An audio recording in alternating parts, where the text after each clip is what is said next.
You're listening to the Packernet Podcast Network.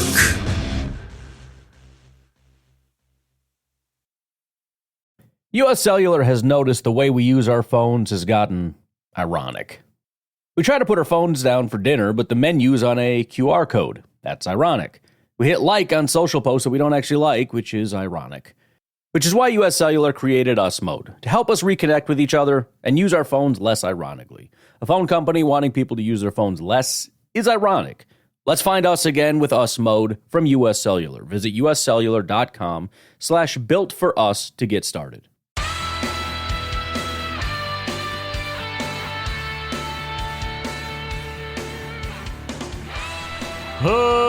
Ladies and gentlemen, welcome once again to the Packernet Podcast. I am your host and resident panelist, as always, Ryan Schlip. Check us out online, packernet.com. Find me on Twitter, pack_data. Well, we got to hear from Matt LaFleur. We got to hear from the coaches and whatnot, so I'm going to want to go through and talk about that a little bit. I'm guessing there will be time for more. If not, one of the things that I want to address today, tomorrow, sometime in the near future is, well, there's two things. Number one, just for fun, once PFF kind of does all of their grading, I want to go through and just kind of look at how the Packers stacked up across the NFL. Yes, it's preseason. It's just for fun. Lighten up. It's not a big deal. The other one, though, that I really want to look at is snap counts. Not snap counts, excuse me, the positional alignments. How many snap counts at each position? We did that obviously with offensive line, but the thing that really stoked that in my mind was when we saw Evan Williams, our rookie safety. People are out there posting a lot of highlights and whatnot, and I saw a little snippet of some of his best plays. More than half of them, he was playing linebacker. So it's interesting to me to kind of take a look and see where everybody was lined up. The linebackers, what position were they in? The safeties, what position were they in? Even the defensive line and whatnot can maybe give us a little bit of an idea. Again, because remember, this also helps, not only is it just generally interesting, but it helps with our understanding of the way the team is structured. It also really helps with the 53-man roster because, you know, sometimes we oversimplify things and look at, well, these players, this pile is called safety. Well, there's different types of safeties used in this defensive scheme. And so, you know, a guy might be the number 3 safety, but he also might be the number 1 that fits this category. So it's just kind of a good way to look at the structure of the team. And I think what I'll start doing is kind of building out, you know, this depth chart, I guess you could say, of maybe just a more detailed depth chart would be the best way to phrase it. All right, let's get started. I want to start with the Matt LaFleur press conference from post-game, because we haven't talked about that yet. Kind of run through that, and then we'll move on to the newer stuff with the coaches and coordinators. But right out of the gate, right after the game, kind of just questioning how satisfied Matt LaFleur was. He basically echoed more or less my sentiment, which is everybody did something. There's a lot of good tape. Not everything was perfect, but you're overall happy with the effort. Speaking of quarterbacks specifically, said overall he was happy. Really happy about the execution, especially during the 2-minute drill, but did mention that red zone efficiency's got to get a little bit better, avoid field goals, et cetera, et cetera. But overall, again, pleased, which I think you have to be. I mean, Clifford was the worst of the 3 quarterbacks, and he did a pretty darn good job. Similar sentiments to the run game, said that there was some movement up front, which he appreciated. Obviously, that took a little while. I think the beginning of things, running backs, it was kind of tough sledding, but toward the end, you really got to see some holes get opened up. Did point out one specific 2nd and 1 opportunity that caused a 4th down and failure. So just, again, room for improvement, but overall pretty happy with it. Special teams execution, more than anything, saying it was a learning experience with the new kickoffs and everything else. A bit surprised by the opponent's strategy of kicking into the end zone. As I said, it doesn't surprise me that much. Just from the little bit I've seen, getting to the 25 is kind of at least the standard. I think I just think that that's going to become more and more prevalent, because what's going to happen is if you stop somebody at the 25, you did a good job. Generally, they're going to get to around the 30 anyways. So say 25 to 30. So you could say, well, if you don't kick it into the end zone and you just do a good job, then you'll save yourself maybe 5 yards, maybe even 10 if you can stop them at the 20, do a really good job. The problem is, what percentage of the time are people going to get to the 35, 40, 50, 55, obviously the 45 on the other side, or possibly even score? I just think the risk reward is going to end up in the column of just kick it into the end zone, which is exactly what the NFL doesn't want, right? The whole point is we're using that as a threat, but I don't know how effective that threat is going to be, especially if you have a capable returner. So are we essentially going to be right back where we were, where, you know, the NFL is going to be kicking into the end zone and Keyshawn Nixon's going to be taking it out anyways? Probably. Probably. Talked a little bit about Emmanuel Wilson and his 23-yard run, showing his speed, determination. Pleased that he met the challenge of running through contact, which, as I mentioned, pretty much everybody did, with the exception maybe of A.J. Dillon. Again, I hate to keep picking on him because he didn't get a ton of opportunities, but it is what it is. Pretty much everybody was able to do it except him. I think we already touched on the quote by Matt LaFleur in regards to Marshawn Lloyd, but that was sort of the next thing up, is Matt LaFleur very frustrated that he only had essentially 2 plays. He had 1 target and 1 carry and then had to go out. He does seem visibly and audibly upset about it, and it's not the response I would typically expect. You'd expect it to be like, oh, you know, he got hurt, what are you going to do? This seems more like, you piece of crap. You need to play. This is not acceptable. So, I don't know. We'll see. They're obviously going to push it and expect him to get healthy and get out on the field. So we'll see if he's able to do that or not. Talking about the defense, he said that the defense competed hard despite a minimal game plan, pleased with their fast physical play and effort in running to the football, which I think was evident to everybody, and the players even echoed that. I think it was, who was it? Evan Williams, I think I listened to, and he, and I'm sure a lot of other guys have as well, echoed the sentiments of just, you know, allowing guys to just play fast. And I think that that's evident out there. Guys are just running to the football. You know, let's make it simple. Just run to where the football is. Speaking of, Matt LaFleur specifically commented on the physicality of the safety, said he was impressed with the physicality.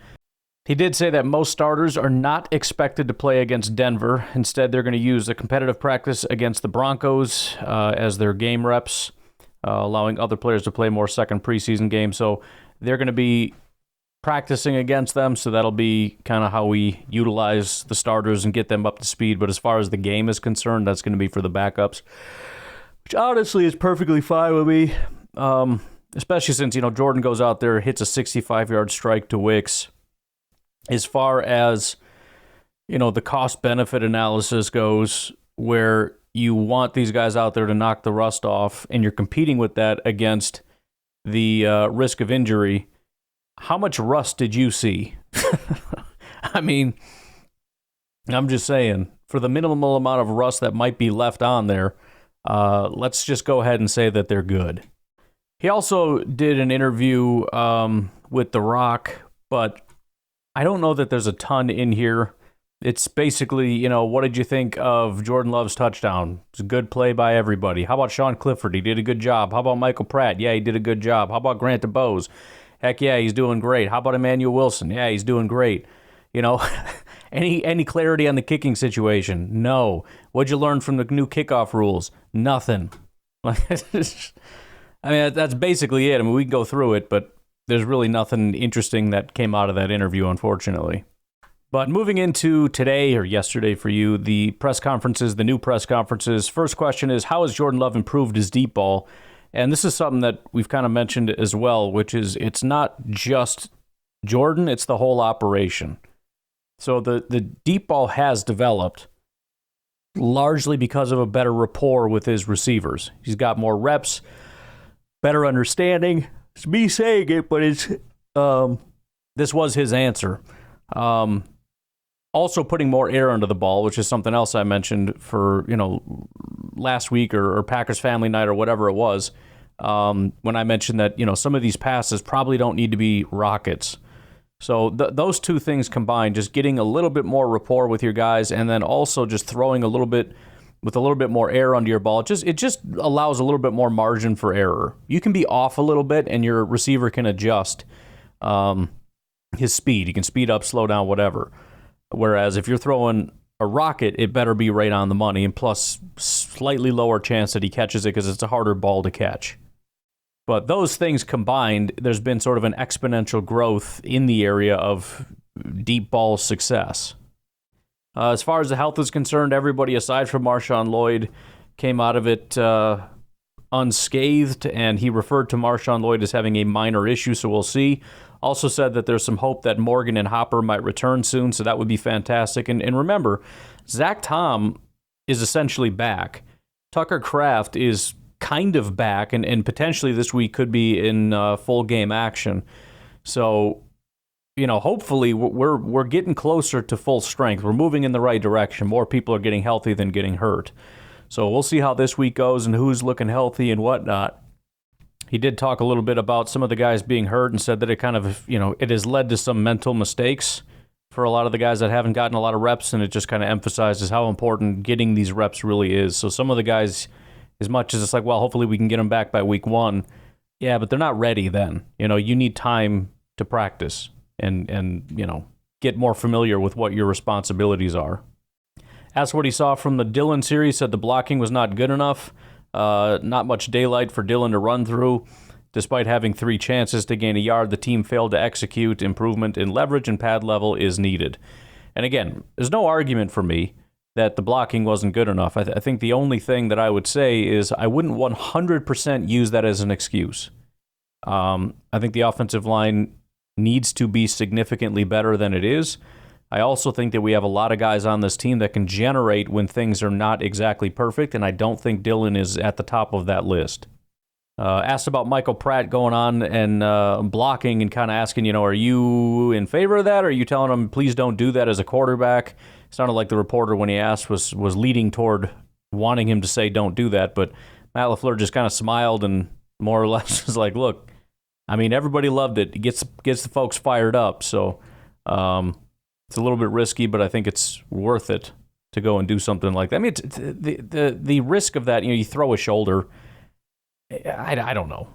The odds that you're going to, dislocate your shoulder on that, I think are relatively low, especially when you're the one leading the impact and you're a quarterback and you don't have a massive amount of power to begin with. It's not like you're a 340-pound guy that runs, a 4.6 and you're plowing into somebody. You're a freaking quarterback. You don't know how to do these things necessarily. Asked about the blocking for the second unit. He said generally did well. Remember that specifically talks about guys like Dillard, who I think, at least as far as PFF was concerned, might have been the best offensive lineman out there for the day. But said he did a good job, a lot of clean pockets. There was a sack on a keeper play. And he did say that was entirely the quarterback's responsibility and better decision-making is needed. So technically, there were according to Matt LaFleur, 0 sacks given up by the offensive line. Says the third offensive tackle slot is very much up for grabs, will continue likely through the end of camp, which makes sense. I certainly couldn't tell you who I think is the guy. I would have said Telfort seems to be the guy, but it's also an unlikely candidate in my mind, considering just kind of how far down the pecking order he is generally. And then on top of that, now you add in this most recent game where Telfort was way down the list in terms of his performance, and you had guys like Dillard, and even Royce, who's not typically seen as a tackle, but guys like that really stepping up makes you step back a little bit and kind of reset. Pretty solid question here. What stood out about the team's play on film that isn't necessarily apparent live? And he just said there's good examples of play style that the team is aiming for, particularly with the young players who still have room to grow. One key focus is maintaining conditioning to perform consistently well. I like the question because it's not leading. It's not, hey, how did Emmanuel Wilson do? Like, okay. It's like, help me answer the question that I don't even know how to ask. What is it you saw that we can't see? Tell me that stuff. I saw the Dillon plays. I know what happened. It's interesting to hear his perspective on it, certainly. But, you know what I mean? Just let's dig a little bit here. On Bo Melton, he kind of split responsibility between Bo and the quarterback, saying some of the balls were not where they needed to be. He did say that Bo Melton needs to be a little bit more aggressive with his hands, not let the ball get to his body. Somebody mentioned that, I think, even on stream. When did Bo Melton become a body catcher? Definitely didn't work to his advantage in this game. So, but again, I don't know, man. I think it was a bad day. I am anticipating a bounce back unless he has some kind of a yips issue or something. He's not that bad of a football player. And again, according to PFF, he put some really good tape out there as far as his run blocking goes, which we know matters. All right, why don't we take a break? We'll come back. We'll rip through the rest of these Q&As to Matt LaFleur. We also have Adam Stenavich, who was able to give his perspective on some things, so we'll go through that, and then we'll see how we're doing with time. We'll take a break. We'll be right back. U.S. Cellular has noticed the way we use our phones has gotten ironic. We try to put our phones down for dinner, but the menu's on a QR code. That's ironic. We hit like on social posts that we don't actually like, which is ironic. Which is why U.S. Cellular created Us Mode, to help us reconnect with each other and use our phones less ironically. A phone company wanting people to use their phones less is ironic. Let's find us again with Us Mode from U.S. Cellular. Visit uscellular.com/built-for-us to get started.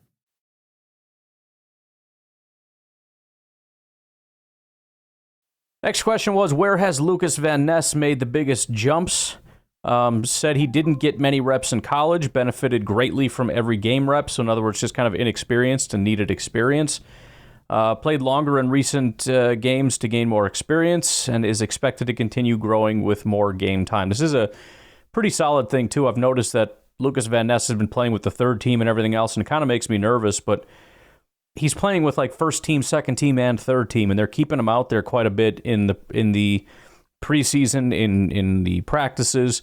And I think that's kind of the point. I mean, you're not going to be the number 1 or 2 pass rusher, so I can't guarantee you're going to be getting as many reps as we would like for a first-round pick to be able to get out there and be that guy every single snap because you're behind Preston and Rashawn. So we want to make sure that we maximize the amount of time whenever we can to give you as many opportunities and as many snaps and as many reps as we possibly can to get you caught up to speed however we can. As far as Wyatt, question was, how does Wyatt made a jump? The answer is exactly as we've all been speculating. Wyatt's explosiveness and ability to attack rather than read and react made him a great fit. Quickness off the ball helped create plays like flushing the quarterback to set up a sack. This is exactly why this scheme was built for a guy like Wyatt, because before it was read and react. It was just wait, just be patient. Don't just get crazy now. Hold on, make sure you know what's going on. Make sure you don't go charging through the line if it's a run play. Make sure it's not a fake. Now it's just like, dude, just go. Just go. And that's what he's built for. Just go. The rest of the stuff you try to drill and train and whatnot, like, hey, let's try to work on our tackling technique. Let's try to make sure we get the guy down. Let's do this and that. But for starters, just go. It's almost kind of the opposite of what you see from like the Pettins and the Berries and what we've had typically in the past, which is let's start from stop. Let's start from, slowing down and just waiting and being patient and underreacting. Let's start from there to make sure that we don't blow an assignment. This is let's start from aggression and refine from there. How did the team's play style look with a simplified call sheet? He said the physicality and effort were evident. Good pursuit to the ball. Often having 11 players in the frame. Consistent effort is key to creating turnovers and solid defense. It's exactly what I've been saying. Good defenses swarm. It's just what they do. They're everywhere. They're constantly moving. They cover so much ground because they're never just standing still. Guys are flying all over the field. It's just hard to do anything. Asked specifically what differentiates the current defensive system from the previous one, just basically said the current defense focuses on consistency across formations, reducing the complexity, allowing players to act instinctively. The approach minimizes thinking and enables faster playing. And this does seem to be like a swinging thing back and forth, right? It's whenever you have a complex defense that isn't working, you want to minimize the thinking and be more aggressive. Whenever you have a simplified defense that isn't working, we want to bring in a guru that's going to make things really complex and everything else. So again, it's not necessarily that one is better than the other. It's just that what we had wasn't working. We have talented players. Let's just simplify and let them go attack and see how it goes. Asked specifically about Williams and Bullard, he said both players showed instinctiveness, smart play, much needed physicality. Their commitment to being physical at the point of attack is essential for the team's defensive success. Obviously throwing jabs at guys like Savage there. And again, I always appreciated Savage's effort. I felt like he came downhill a lot and with aggression, but the guy was just not, I guess, maybe tanky enough to be physical like you see with Bullard and Williams. He was built to be a cover guy. He's built for speed and for cover and ground. And, as much as, you could see Savage coming downhill, the ability to finish wasn't always there. So it was definitely good to see that.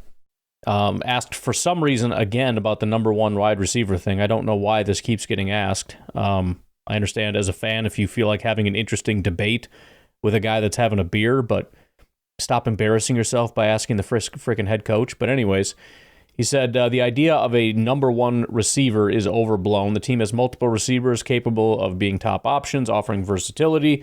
Flexibility makes it harder for defenses to predict who will be targeted. I believe there was even a quote that every time he hears it, he feels like he wants to puke. So, might be a little dramatic, but still, stop asking the question, please. Finally, what are your expectations for the atmosphere in Brazil? Hopes that Packer fans are going to show up in force, creating a home field advantage. Support would provide a significant advantage in the game against a strong opponent like Philadelphia. Let's hope that he's wrong about strong opponent. But yeah, definitely hoping for some home field advantage.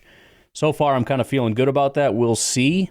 Supposedly, Brazil is a Green Bay Packers stronghold, but you never know. You never know. All right. We'll keep on rolling here. How did Sean Rhyan perform specifically is the first question. Kind of an odd first question of the entire offense and an entire game that's taken place. Hey, how did Sean Rhyan do?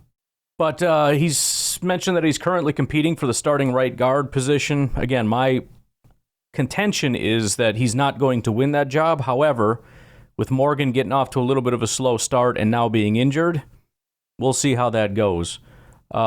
Team is preparing him to be a versatile backup capable of playing any of the three interior spots, including center. We have seen him do that quite a bit. If I'm not mistaken, I'm not going to look it up right now, he did play all three interior spots, but I could be wrong.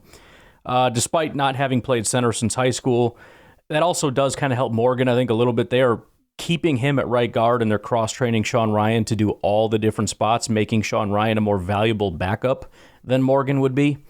His performance at center was solid, especially given the challenge of making calls and snapping the ball without issues. So I think that hurts him winning the starting job for obvious reasons.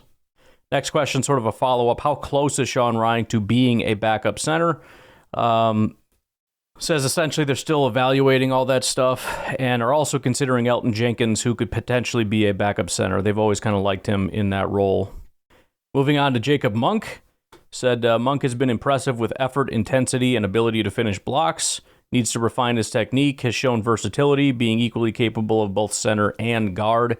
I think the comment that was made about Jacob Monk, if I'm not mistaken, is that he looked really intense, like he was going to rip somebody's lips off, which I don't know where that phrase comes from, but let's not go down the biting kneecaps route here. I don't need people throwing that in our face. Grant DeBose was asked about next. I guess we're just going player by player here.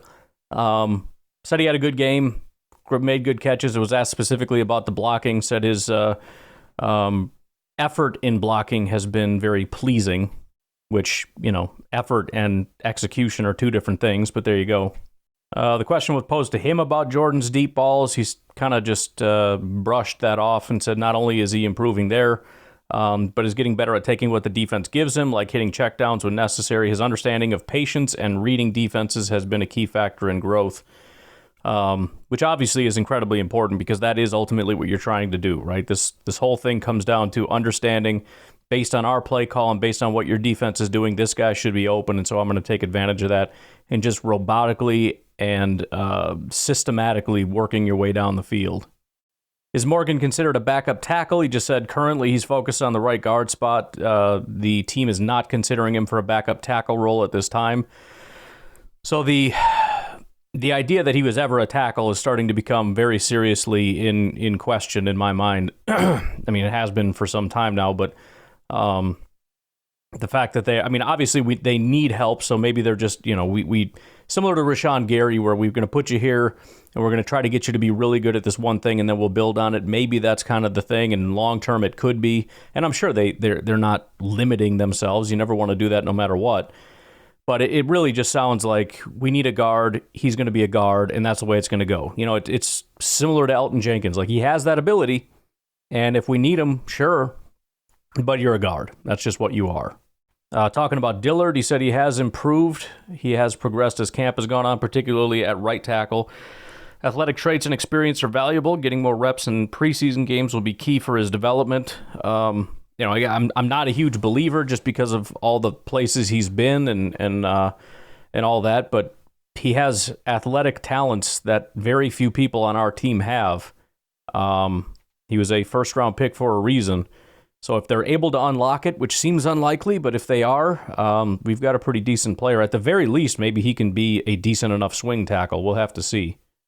Asked about the third running back and what do you need to do. Third running back needs to have a specific skill set, such as being strong pass protector, good receiver, versatile player like Tyler Ervin. Special teams is also important. It's kind of an interesting thing when you talk about third running back now, because we have 3 starters. Right? I mean, we didn't draft Marshawn Lloyd to be sort of a number 3 kind of a guy.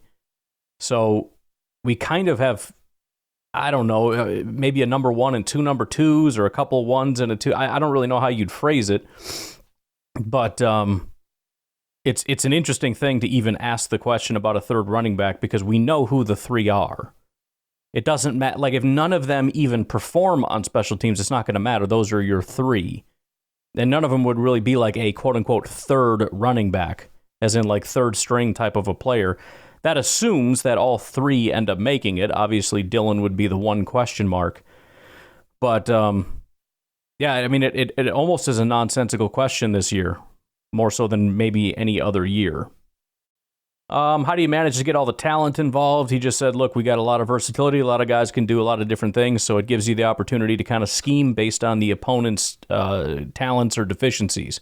If we think this is the best way to attack them, then we're going to put the best pieces out there to be able to attack that. Not a whole lot else that was interesting here. He was asked about the A.J. Dillon series. Basically just said he was disappointed with the team to not be able to convert short yardage situations, just kind of laying the blame across the whole team, including Dillon and the offensive lineman, which obviously is fair. You guys need to be able to do this. But anyways, why don't we take our final break, and we'll come back, cover a little bit of the news and notes floating around out there, and we'll get out of here. We'll take a break. We'll be right back.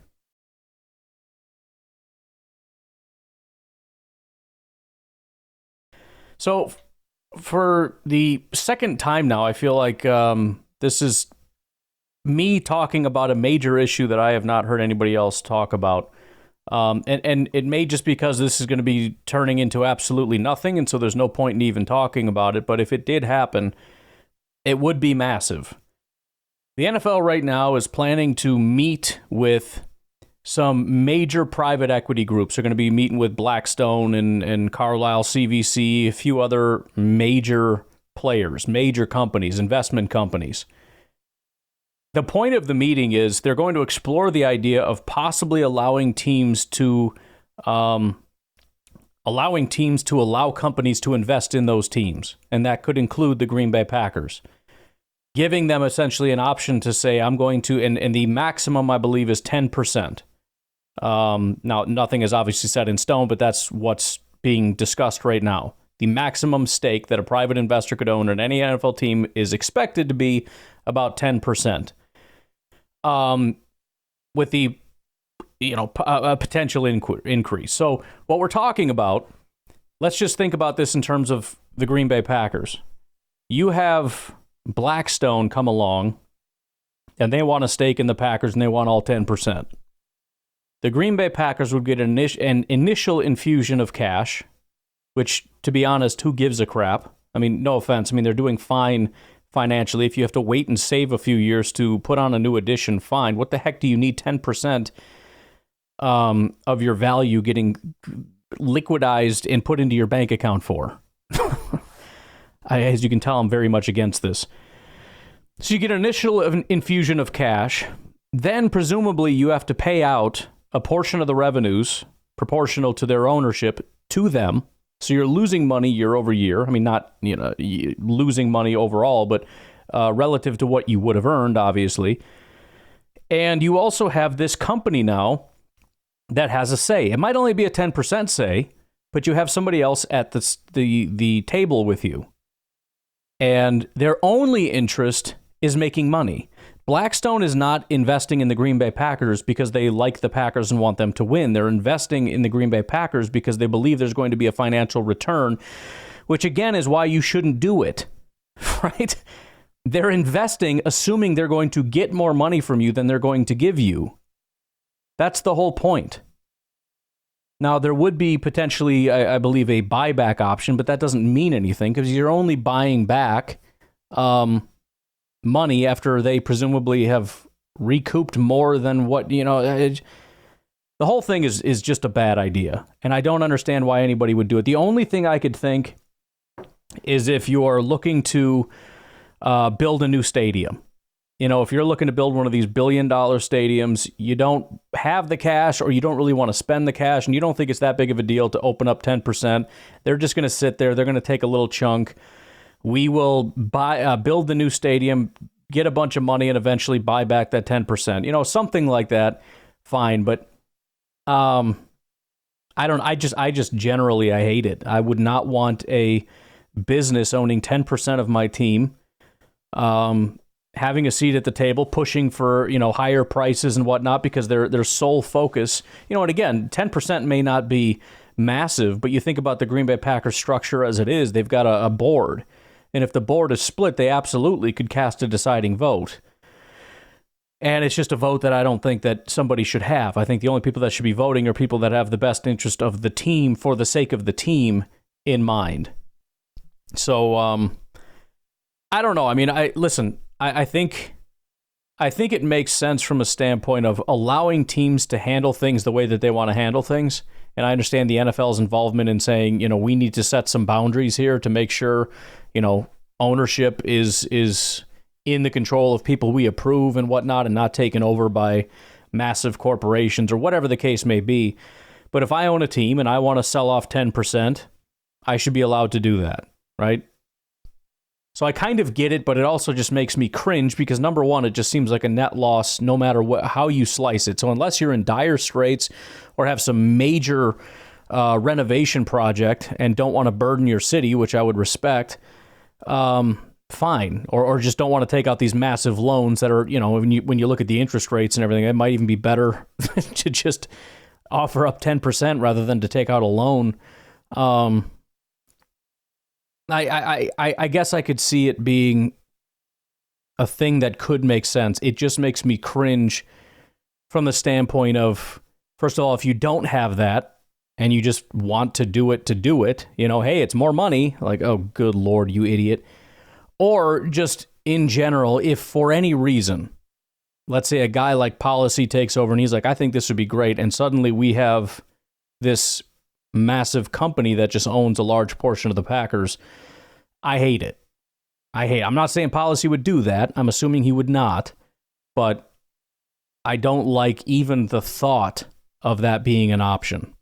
Because, again, this is just a one-time infusion of cash. And then you give up 10% of the team to some company. And again, you're throwing profits at them. You're giving them a seat at the table. They have the ability to throw their weight around and say, we want to see this. We think you should do this. We want our name on that or this or that. We want the free promotion. I don't know. I hate it. I think they're making plenty of money. I think the TV deals and everything else, the gambling that's being thrown into the NFL, Roger Goodell has done a great job of making the NFL rich. This, to me, might just be a bridge too far. Again, maybe there are scenarios where this makes sense. I would not want it to be a regular occurring thing just across the NFL. Just my 2 cents on it. Some other news, J.J. McCarthy, who actually had a pretty good week 1. I shouldn't be boasting about it, but there's something about J.J. McCarthy looking better than Caleb Williams that just makes me want to lean into it. But I know he's the Vikings quarterback, so I shouldn't. But no, he had a really good day. He has some knee soreness, so he's going to be out for a little bit. Don't know exactly how long, but that's something to keep an eye on, I suppose, although he's not even the starting quarterback, so maybe not even. Falcons pass rusher Braylon Trice suffered a torn ACL. I was a huge Braylon Trice fan, so it's unfortunate to hear that in the preseason game against the Dolphins, so that is going to be a season-ending injury. So that's a really unfortunate one. But I think the biggest news right now is that the genius GM, maybe the best GM in the entire NFL, Joe Douglas, everybody knows the Jets. I mean, when you think great football teams, great GMs, great, NFL drafts, finding great quarterbacks, all that stuff, just really well-run organizations, your mind goes right to the Jets. And following in that tradition is general manager Joe Douglas. So just to set the stage here, Hassan Reddick was traded to the Jets. Jets are like, yeah, we want Hassan Reddick. They go out and get Hassan Reddick. Everything's great, except they forgot kind of a crucial thing. You should not trade for a guy like Hassan Reddick if you don't have a contract extension ready to go. In other words, the whole problem initially with Hassan Reddick is that he wanted a new contract, and the team said, no, we'll just trade you. So the Jets are like, okay, we'll take you, and Hassan's like, okay, cool. So anyways, I want a new contract. And they're like, wait, what? wait, you what do you mean you want a contract? I don't understand. So then the Jets are like, well, no, I'm not going to give you a new contract. So Hassan Reddick's like, okay, then I guess I just became your headache. And in other words, instead of sitting out for that team, I'm going to sit out for this team. So he's just said he's not going to play. He will not play until he gets a new contract. And Joe Douglas's statement was essentially, yes, you will play. We're not giving you a new contract, and we're not trading you, because Hassan Reddick officially asked for a trade, and he said no. Here is the quote. We have informed Hassan that we will not trade him, that he is expected to be here with his teammates, and that he will continue to be fined per the CBA if he does not report. Since the trade discussions back in March, we have been clear, direct, and consistent with our position. Our focus will remain on the guys we have here as we prepare for the regular season, which is a really interesting thing to say. He says, since the trade discussions back in March, we have been clear, direct, and consistent. Since the trade discussions back in March. In other words, this has been your position since then. So what, this argument, this dispute with you goes back to before he was even your player? Before he was even on your team? It's like, okay, I want a new contract, though. And he's like, no, we're not giving you one. But anyways, yeah, we're trading for you. I don't understand. I don't understand this. How do you end up in a situation like this? The article here goes on to say who has more leverage. Of course, the Jets have more leverage. And it's entirely possible that at the end of this, Hassan Reddick is just going to cave because he really doesn't have a whole lot of options. The only real leverage he has is to actually hold out. But if he does, then, again, the Jets will retain. He's going to get fined. He's going to lose his game checks on top of his fines. And then, I keep forgetting the word, but essentially the contract will just start over next year. The Jets will have his rights again. But I mean, this is such an incompetent thing to be in this situation. To trade for a guy who wants a new contract, tell him you're not getting a new contract, and then he says, well, I'm not playing without one, and you say, well, too bad. Tolling, that's the name. So Zach Rosenblatt from The Athletic says if Reddick's absence extends into the regular season, he'd start losing game checks. If it goes deep into the season, his contract would toll to 2025, and they'd maintain his rights next year, keeping him from free agency and stuck with the Jets until they either release him or trade him of their own accord. Now, I don't know of any players really, aside from like Le'Veon Bell and some other people that have actually held the line. and said, I don't care. You can go ahead and hold on as long as you want. I will not play for you. I will not play under this contract. In which case the team then at that point will give in, but you have to be willing to endure that amount of pain. But, I mean, legitimately, think about it. They traded for him, which means they've already paid compensation. I believe it was like a third-round pick. Yeah, conditional third-round pick. So you got a guy who's looking for a new contract. You give up draft capital for this pass rusher. He's still looking for the contract. You say, no, we're not going to do that. And he says, well, then I'm not playing for you. How does someone end up in this situation? I can't wrap my head around what was happening back in March. What the heck were the conversations? I don't understand how you can end up in a situation like this. Other than you talk to Hassan Reddick and he said, look, if we can't get a deal done, we can't get a deal done, it's fine. And you're like, okay, fine. And you took the risk, assuming that he'd keep his word, and then he changed his mind or something like that. Either way, that's not his responsibility to honor that. It's your responsibility to be responsible and do what everybody knows. This is like GMing 101. You do not trade for a guy like Hassan Reddick who's looking for a contract without having a contract ready to go. It needs to be in place. So as soon as he signs, I mean, he's basically in one room. He signs for we sign the trade, he signs the contract. It's done. There needs to be an agreed upon contract, and this is exactly why. And listen, Hassan Reddick is not a bad football player. He's a good football player. He was, let's see, what was it saying here? Let me just read this little snippet here. Reddick, 29, was originally acquired by the Jets in April in exchange for a conditional third-round pick. The two-time Pro Bowler unsuccessfully sought a pay raise with the Eagles prior to the deal, and multiple reports have indicated that he anticipated landing a new contract with the Jets. The two sides have failed to negotiate an extension, however, prompting Reddick to skip both mandatory camp and training camp.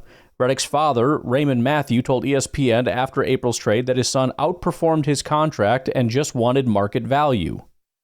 He was seeking a contract before the trade, having recorded 50.5 sacks and 83 quarterback hits in the past 4 seasons. His current contract has a non-guaranteed $14.25 million remaining. Listen, I'm not a math genius, but 50.5 sacks in 4 years is not bad, right? We're over 10 sacks a season over a long, durable period of time. $14 million is not the going rate for a guy like that, especially when a new team acquires him. I mean, think how freaking greedy and arrogant you have to be the Jets and say, oh, sure, I'll just pick up that remaining contract. No, you don't get to do that. He's not going to let you do that. It's like, no, I want a new contract. And the Jets are like, no. It seems to me that Joe Douglas genuinely thought that he could just do a deal, him and the Eagles, right? So the Eagles could get out of that contract, whatever money they had on it.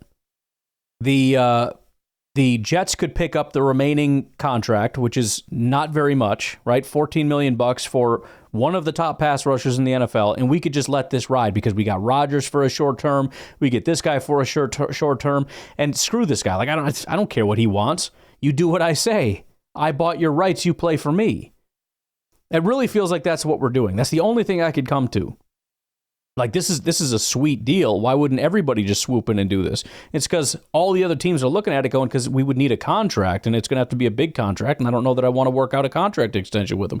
Or we've tried to, and he wants more money than we want to pay him. And Joe's like, screw that. I'm not paying him nothing. I'm just going to buy his contract rights. I don't have to have a conversation with the freaking guy. He's going to come over. He's going to play because I say so. That's the only thing I can think that he really thinks he's doing. He's trying to be slick, right? He bought Rodgers on a discount. He's going to buy Hassan Reddick on a discount. He's going to have all these he's just buying up old dead contracts and having these guys come over and play. And Hassan Reddick's calling him on his bull crap. And it's like, no, I am not playing for $14 million. No chance. You're not getting me for that. And again, the only other thing that would make sense to me is that Hassan Reddick told the Jets, don't worry about it. We don't need to worry about a contract. But why would he do that? Why wouldn't you just say that to the team that you're with right now, the Eagles? Right? If you're willing to just say, forget it, then just drop it with the Eagles. I don't understand. Just let that ride out. They would have let you stay if you stopped pushing for a contract. But instead, you just told the Jets, like, oh, never mind. If you come get me, then you don't need to pay me. And then as soon as they get you, then you changed your mind. That seems significantly less likely. It makes significantly less sense. Let's put it that way. But long story short, be glad you're a Packers fan and not a Jets fan. That's all I'll say. Anyways, I'm going to leave you with that. You guys have a good rest of your day. I will talk to you tomorrow. Have a good one. Bye-bye.